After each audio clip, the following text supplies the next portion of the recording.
आप सभी को जय मसीह की। प्रभु यीशु मसीह के नाम से आप सभी को शांति मिले। प्रभु का धन्यवाद हो कि परमेश्वर हमें जय के उत्सव में लिए चल रहा है। बार बार परमेश्वर हमें योग्य बना रहे हैं कि हम परमेश्वर के वचन को सीख सकें। बहुत खुशी की बात है कि एक बार फिर से मिलके हम परमेश्वर के नाम की महिमा करेंगे। और अगर आप चाहते हैं परमेश्वर के वचन को सीखना तो कृपया करके आप अपनी बाइबल और अपनी डायरियों के साथ हमेशा बैठा कीजिए, ताकि उन सारे वचनों के ऊपर हम लोग मिलकर मनन करें और ध्यान दें। धन्यवाद एक विश्वास योग्य सदस्य बन के इस चैनल के अंदर सब्सक्राइब करने का, ज़्यादा से ज़्यादा लोगों तक इन सुसमाचार की बातों को पहुंचाने के लिए, वचन की शिक्षा को ग्रहण करने के लिए और जीने के लिए।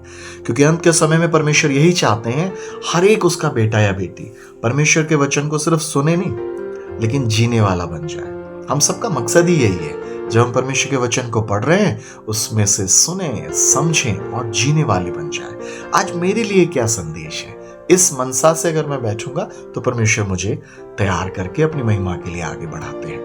बहरहाल आज हम परमेश्वर के वचन से जब सीखते हैं, पवित्र शास्त्र बाइबल ही हमारा मार्गदर्शन है और यही मेजरमेंट है, रॉड ऑफ करेक्शन है, जो हमें सिखाती है, बताती है कैसे आगे उसके आने तक हम सुरक्षित पाए जाएं, उसके आने तक कैसे हम उसे प्रसन्न कर सकें और विश्वास योग्य बने रहें। प्रभु यीशु मसीह विश्वासी लोगों को लेने के लिए नहीं आ रहा, प्रभु यीशु मसीह विश्वास योग्य लोगों को लेने के लिए आ रहा है। क्योंकि बाइबल में लिखा है, शैतान भी विश्वास करता है कि वो है और थरथराता भी है, कांपता भी है।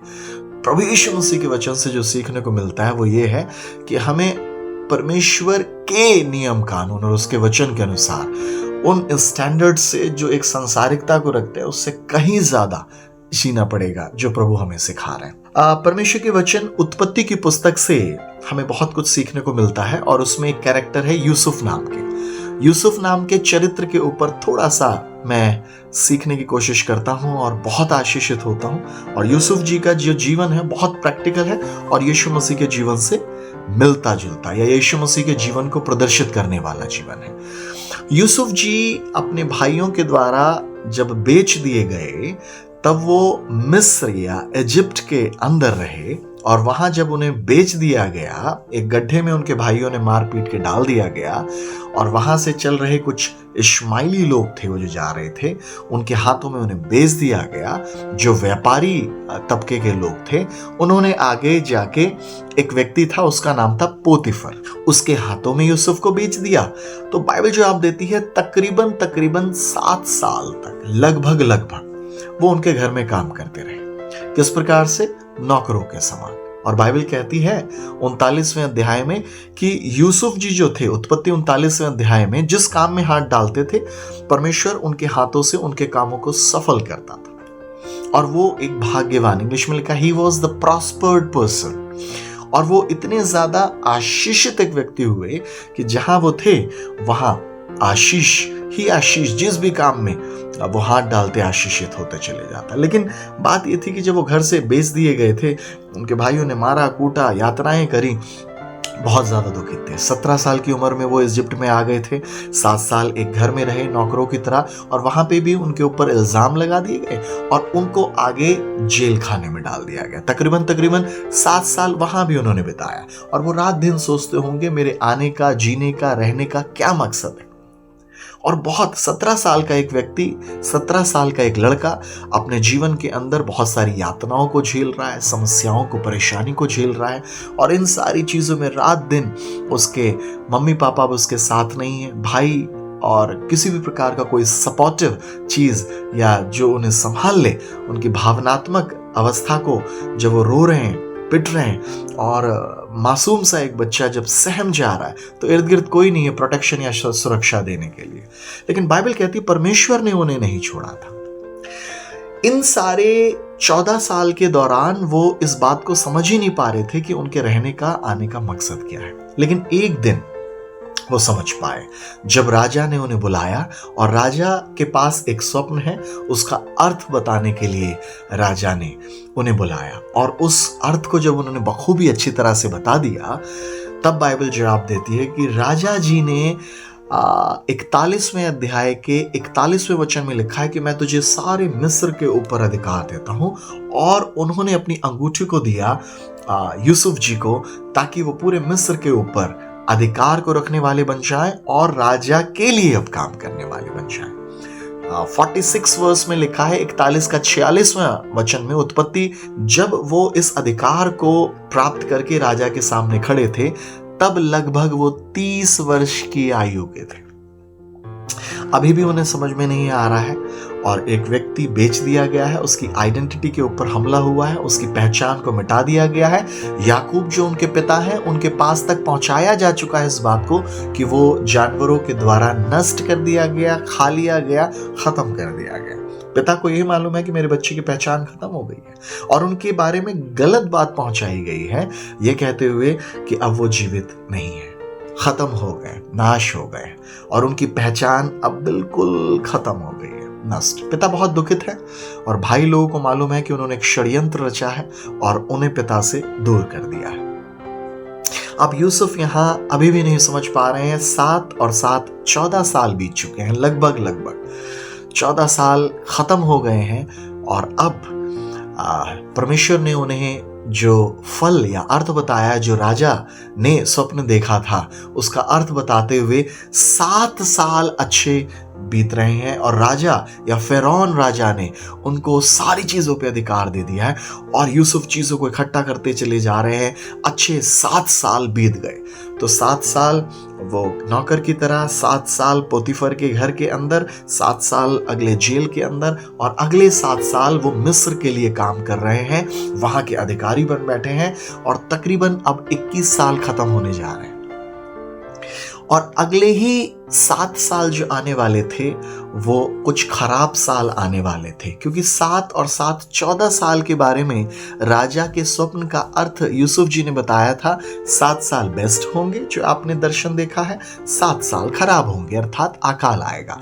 अकाल की शुरुआत के दौर के अंदर 45वां अध्याय आ जाता है। उन्होंने बहुत अच्छी चीजों को बटोर लिया है, और 45वें अध्याय के अंदर जब वो आते हैं, तब अकाल के समय में 44 अध्याय के अंदर लिखा हुआ है 44 में, उनके भाई लोग लौट के आते हैं कनान से, और वो उन्हें देखते हैं और देख के पहचान लेते हैं, कुछ समय के लिए बहाना करते हैं, फिर बिन्यामीन को लाके दोबारा उन्हें भेज देते हैं। सेकंड जर्नी में जब वापस वो आते, बिन्यामीन को लाते हैं।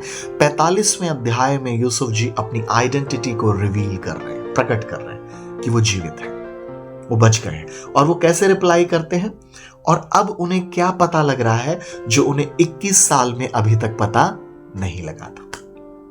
वो लिखा हुआ है 45वें अध्याय के 5वें और 6ठे पद के अंदर और 7वें पद के अंदर। मैं पढ़ रहा हूं आपके लिए। 5वें पद में लिखा है 45 जेनेसिस चैप्टर 45 वर्स 5, अब तुम लोग मत पछताओ, और तुमने जो मुझे यहां बेच डाला, इससे उदास मत हो, क्योंकि परमेश्वर ने तुम्हारे प्राणों को बचाने के लिए मुझे आगे से भेज दिया है। 2 चीजें कह रहे हैं वो, पछताओ मत, उदास मत हो, क्योंकि तुमने मुझे भेज दिया था, लेकिन ध्यान रखो, ये तुम्हारे कारण नहीं, परमेश्वर ने मुझे पहले ही तुम्हें बचाने के लिए यहां भेज दिया था। वचन 7 में बहुत साफ लिखा हुआ है, सो परमेश्वर ने मुझे तुम्हारे आगे इसलिए भेजा कि तुम पृथ्वी पर जीवित रहो, तुम पृथ्वी पर जीवित रहो। कई बार परमेश्वर की योजनाओं को समझने के लिए बड़ा अरसा बीत जाता है। मैं और आप समझ नहीं पाते कि परमेश्वर ने मेरे और आपके लिए क्या योजनाएं रखी है। चाहे आप सेवा में हो, चाहे अपने घर में समय काट रहे हो, कई बार बीमार हो जाते हैं, अस्पतालों में समय काटना पड़ता है, कई बार पैसे की बहुत कमी आ रही है। मैंने देखा डीजीएस दीनाकरण जी एसबीआई बैंक में काम करते थे, 700 बैंक उनके अंडर में थे, उसके बावजूद भी जो पैसा उनके पास आता था गवर्नमेंट जॉब से, वो महीना खत्म होने से पहले ही खत्म हो जाता था। अभी महीना समाप्त नहीं हुआ है, पैसा आया और इधर उधर कर्जा उधारी सब निकल गया। और उनकी गवाहियों में सुन रहा था, एक दिन प्रभु यीशु मसीह प्रकट हुए और उन्होंने बोला कि मेरे बेटे ने कई साल दुख और मुसीबत में समय काटा है, लेकिन अब मैं इन्हें फाइनेंशियली आशीषित करने जा रहा हूं। ध्यान रखिए, आपकी गवर्नमेंट जॉब से या आपके पैसे की बहुत आयत से जो है शांति या धनवान होना ये नहीं होता। यीशु ने एक लड़के को बोला था कि किसी का जीवन उसके धन की बहुत आय से नहीं होता। बाइबल में लिखा हुआ है जो धन परमेश्वर हमें देता है उसमें वो कभी दुख मिलावट करके नहीं देता है। तो जो आशीषें हैं, वो ब्लेसिंग्स जो आ रही हैं परमेश्वर की ओर से, वो ये नहीं है कि हमारे पास बहुत सारा धन एकत्रित हो गया है इसलिए हम पर वो जो चीजें हैं परमेश्वर की ओर से स्टेबल या परमेश्वर की ओर से स्थिर होने वाली बन जाए। और यही चीजें मैं बाइबल के अंदर देखता हूं। तकरीबन 21 साल लग गए यूसुफ जी को परमेश्वर की योजना समझते समझते। वो जब अधिकार को पा रहे थे राजा फिरौन से तब भी नहीं समझ पाए, जब वो मिस्र में भेजे गए, बेचे गए, गड्ढे में पड़े थे तब भी नहीं समझ पाए, जब वो पोतीफर के घर में थे तब भी नहीं समझ पाए, जब वो पोतीफर के घर से जेल में चले गए तब भी शायद अपने मन में बहुत उदास हो रहे हैं तब भी नहीं समझ पाए, राजा के सामने खड़े हुए हैं दर्शन का अर्थ बता रहे हैं तब भी नहीं समझ पाए। मैं दर्शन देखता हूं, क्यों देखता हूं, तब भी नहीं समझते। कई बार हम दर्शनों को देखते हैं और कोसने लगते हैं कि अगर मैंने देखा और मैंने इसके बारे में सच्चाई से बता दिया, जैसे मिकाया नाम का एक व्यक्ति था जो बाइबल में सच्चाई से आहाब राजा के सामने जब खड़ा हुआ, उसने भविष्यवाणी की बातों को और दर्शन को जो दिखा बता दिया और एवज में उसके चांटे मिल रहे हैं। उसे जेल खाने में आहाब ने डाल दिया था। कई बार हमें लगता है क्यों ऐसा मेरे साथ हो रहा है कि मिनिस्ट्री के अंदर मैं जो देखी गई चीजें हैं परमेश्वर की ओर से वो बता रहा हूं, सेवा में उन वचनों को बांट रहा हूं, लेकिन मेरे साथ ऐसा क्यों हो रहा है? मैं गड्ढे में, लाचारी में, नौकर बन के, या कई बार जेल में, या कई बार ऐसे दुख मुसीबत मेरे ऊपर आ जा रहे हैं, अस्पतालों में पड़ा हूं, क्योंकि मैंने तो लोगों की चंगाई के लिए ही तो प्रार्थना करी थी, सुसमाचार प्रचार ही तो मैंने करा था परमेश्वर के वचनों का। 21 साल लग गए इस बात को यूसुफ को जानने के लिए कि परमेश्वर ने जो उसे मिस्र में भेजा है वो उसके भाइयों और परिवार की सलामती के लिए और जीवन के लिए भेजा था, मौत के लिए नहीं भेजा था, मौत के लिए नहीं भेजा था। 21 साल लग गए एक परमेश्वर के बेटे को ये जानने के लिए। यिर्मयाह नबी की पुस्तक उसका 29वां अध्याय वचन 11 में लिखा है, जो कल्पनाएं मैं तुम्हारे विषय में करता हूं मैं उन्हें जानता हूं, वो व्यर्थ की नहीं है, हानि की नहीं है, वरन लाभ की है, और अंत के समय में मैं तुम्हारी सारी आशाओं को पूरा करूंगा। हाँ परमेश्वर के लोगों, जो योजनाएं, जो सोच मैंने तुम्हारे लिए कर रखी, जो प्लान मैंने तुम्हारे लिए सोच रखा, 21 साल लग गए, 14 साल में भी नहीं जान पाया जब वो पीएम बन रहे हैं, उस पूरे देश के प्रधानमंत्री घोषित हो गए तब भी नहीं। हमें कई बार पोस्ट मिल जाती है, हम परमेश्वर की योजनाओं को नहीं समझते। हम कई बार सताए जाते हैं तब भी परमेश्वर की योजनाओं को नहीं समझते। हमारे पास पैसे की घटी है तब भी नहीं समझ पा रहे, पैसे बढ़ गए तब भी नहीं समझ पा रहे, अधिकार आ गया अंगूठी का, हर एक काम काज हो रहे हैं और बढ़िया तरीके से सारी चीजें चल रही, तब भी हम परमेश्वर की योजना। उसकी आंखें उस दिन खुली जब उसके भाई उसकी दहलीज पर आए और उसे परमेश्वर की योजना पता पड़ी। पता है कब? जब अकाल आया। When did Joseph knew the plan of God? कब आखिर यूसुफ जी को परमेश्वर की योजनाओं का पता लगा? जब अकाल एक मौत था, अकाल एक निराशा थी, अकाल के अंदर कुछ अच्छा उत्पन्न नहीं हो रहा। जब कुछ अच्छा नहीं उत्पन्न हो रहा ना, जब कुछ सारी चीजें बंद दिखाई दे रही हैं, सारे रास्ते बंद हो गए हैं, सारी जगहों से चारों तरफ निराशा आ रही है, वही एक उत्तम समय है परमेश्वर की योजनाओं को समझने का और जानने का। तब यूसुफ को यह पता लगा कि परमेश्वर ने मेरे और मेरे खानदान के लिए जीवन की योजना को बना के रखा है। तब यूसुफ को यह पता लगा परमेश्वर के पास मौत की नहीं लेकिन जीवन की योजना है। अगर मैं वहां रहता तो आज इस देश का प्रधानमंत्री ना होता। और तब यूसुफ कहते हैं अपने भाइयों को, जाओ और जाके पिता को और घराने के और सदस्यों को यहां लेके आ जाओ कनान देश से। और वो कह रहे हैं ये परमेश्वर की जीवता कि तुम जीवित रहो। यीशु ने वायदा किया है मैं जीवित हूं इसलिए तुम भी जीवित रहोगे। अब वो कह रहे हैं जाओ और जाके 45वें अध्याय में बोलते हैं पापा को ये गुड न्यूज सुनाओ। क्या गुड न्यूज थी? यूसुफ जीवित है। याद रखें जब यीशु मसीह मर के जी उठे तो वो जाके बोल रहे जाओ और सारी पृथ्वी के लोगों को सुसमाचार सुनाओ। चेले लोग बोल रहे हैं जाके कि देखो जिसे तुमने मारा था, पतरस, थोमा, पौलुस यही प्रचार करते हैं, जिस यीशु मसीह नासरत निवासी को तुमने मारा था वो जीवित है, वो जी उठा है। मरियम मगदलीनी पहली बार कब्र पे पहुंची और वो वापस वहां से आ रही हैं और खबर करिए यीशु मसीह जी जिसे हमने देखा वो जी उठा है। अब यूसुफ अपने भाइयों को क्या कह रहे हैं? गुड न्यूज सुनाओ जाके पिता को। यूसुफ बेटा जिसके बारे में खबर आई थी जो मर गया है वो जीवित है। ठीक उसी प्रकार से यीशु मसीह के जीवन काल में देखते हैं हम लोग, यीशु मसीह भी और चेले भी जाके क्या बोल रहे हैं, यीशु मसीह जीवित है। यूहन्ना बोलते हैं जिसे हमने देखा, जिसे हमने विटनेस करा, जिसे हमने स्पर्श करा, वो जीवित है, वो पिता का इकलौता बेटा है। आज गुड न्यूज क्या, यीशु मसीह जीवित है। यूसुफ किस गुड न्यूज को बोल रहे हैं, यूसुफ जीवित है। यीशु ने कहा मैं जीवित हूं इसलिए तुम भी जीवित रहोगे। और फिर बोल रहे हैं यूसुफ जाओ और पिता को बोलो कि यहां आ जाए। कहां आ जाए? कनान देश में मौत थी, कनान देश में अकाल था, निराशा थी, चीजें घट रही थी। यूसुफ कहां बुला रहे हैं आने के लिए? यूसुफ कह रहे हैं मिस्र में आ जाओ जहां जीवन है।